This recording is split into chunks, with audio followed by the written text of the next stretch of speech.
Dans cette vidéo des bases de Design Space, nous allons voir ensemble les fonctions de plusieurs outils de Canva. Je vais créer deux formes, un cercle et une étoile. De base, les deux formes ont la même couleur. Donc, si on lance une découpe, on se rend compte qu'elles sont sur le même tapis. Donc, ce que je voudrais vous montrer, c'est qu'en changeant leur couleur,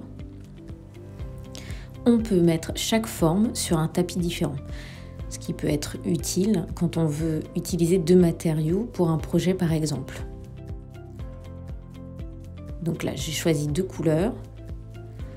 J'ai un tapis pour le cercle et un tapis pour l'étoile.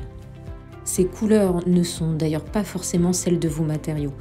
Vous pouvez utiliser un cercle rouge et découper un cercle dans du vinyle vert. C'est vraiment une information sur le Canva. Donc là, nos deux formes sont totalement indépendantes. Quand je les déplace, il n'y a aucune interaction en elles. Donc vous pouvez, si vous le souhaitez, pour des questions de facilité, les grouper sur le Canva, ce qui vous permet de les déplacer ensemble ou de les modifier. Par contre, ça n'a aucune incidence sur la découpe par tapis. On voit que la découpe se fait toujours séparément. Donc pour dégrouper, vous sélectionnez les calques groupés, vous cliquez sur dégrouper. D'ailleurs, parfois en important des SVG, vous aurez des calques déjà groupés. Vous pourrez modifier cette option de cette manière. Nous allons maintenant voir l'outil attacher. Je sélectionne mes deux formes et vous notez que quand je les attache, elles prennent la même couleur toutes les deux. Donc là, si je clique sur créer, les deux formes gardent leur place sur le tapis et sont aussi indissociables. On peut les bouger en même temps sur le tapis. Il est possible de les détacher en sélectionnant les deux calques et en cliquant sur détacher. Avec l'outil souder, vous allez pouvoir créer d'autres formes. Je vais réduire un peu mon étoile en cliquant sur les deux flèches qui apparaissent dans le cadre de sélection en bas à droite. Je vais placer cette étoile en partie sur le cercle, sélectionner les deux formes et cliquer sur souder. Les deux formes fusionnent et n'en forment plus qu'une. Elles sont soudées sur le Canva mais aussi dans les calques. Donc je vais annuler cette action avec la flèche en haut à droite. Annuler cette fusion entre les deux formes ne peut plus se faire une fois qu'on ajoute une autre action. Voilà, les deux éléments sont dessoudés. Je vais vous montrer une autre utilité pour cet outil avec les textes créés dans Design Space. Je vais ajouter un mot. Admettons que vous souhaitez créer des étiquettes pour votre cuisine.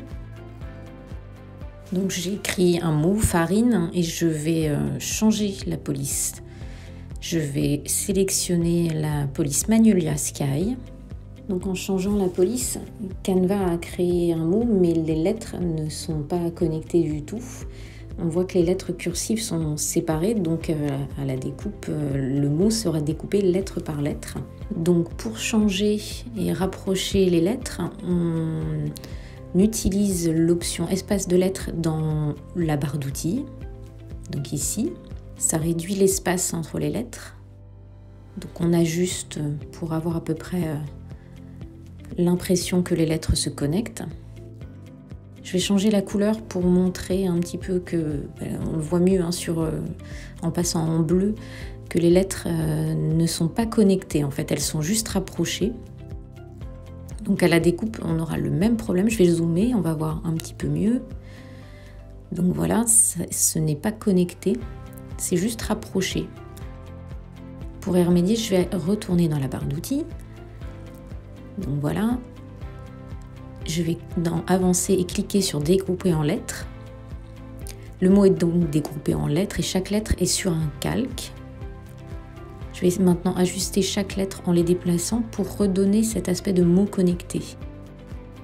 Donc je sélectionne plusieurs lettres ou une seule lettre.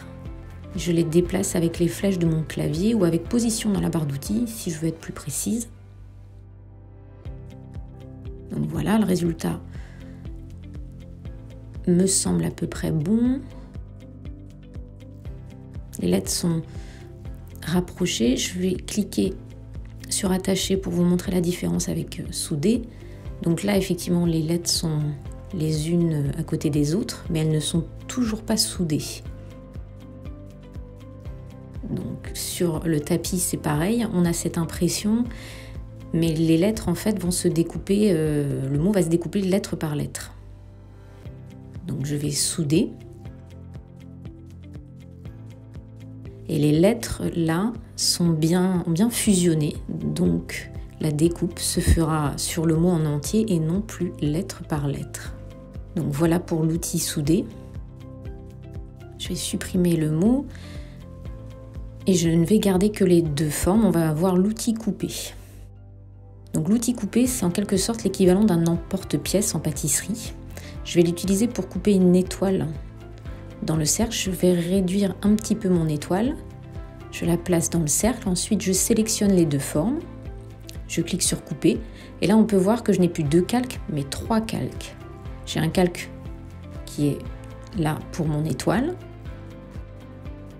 Un calque en forme d'étoile qui correspond à la découpe de l'étoile, un petit peu comme un emporte-pièce le ferait, et le calque du cercle qui a maintenant une étoile découpée à l'intérieur. On a donc 3 formes distinctes et indépendantes.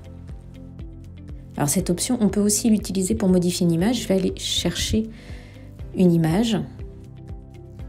Je vais prendre une image simple. On va prendre celle-ci. Je vais l'insérer dans le canevas. L'image est sur un calque, donc normalement je ne peux pas la modifier. En ajoutant une forme que je vais adapter à la partie que je veux modifier, en cliquant sur le canevas, je peux modifier ses proportions. Je viens le placer au-dessus de la partie que je veux enlever, en l'occurrence ce dessin en bas qui me gêne dans la composition. Je sélectionne les deux, je clique sur couper. Et là, plusieurs calques apparaissent. La partie que j'ai supprimée n'est plus sur le calque de l'image et je peux la bouger ou même, si je veux, je peux la supprimer. Donc je répète la même opération pour le texte o'clock.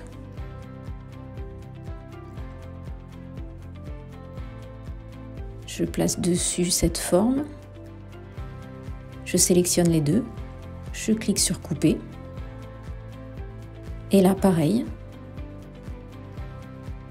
on voit que je peux maintenant bouger la partie que je viens de couper, ce qui me permet de modifier une image et par exemple d'ajouter un texte en français sur une image si je le veux. Alors une autre solution, c'est d'utiliser l'outil contour. On voit donc qu'il y a une petite fenêtre qui s'ouvre avec différentes parties de l'image et on peut, en sélectionnant une de ces parties, la supprimer de l'image. Donc là je vais enlever par exemple le vert et on voit tout de suite à l'écran que le vert a disparu. En fait il est masqué de l'image. Donc c'est aussi une solution qui peut être utilisée sur certaines images. L'option contour permet de modifier des calques. Pour que cet outil fonctionne, il faut que les calques soient déjà dégroupés et que l'image soit une image modifiable comme un SVG. Ça ne fonctionnera pas sur un JPEG ou un PNG. Alors je vais aller chercher une autre image où tous les calques ne sont pas modifiables avec l'option contour. Je vais sélectionner par exemple celle-ci. On va voir que ça ne s'applique pas sur tous les calques.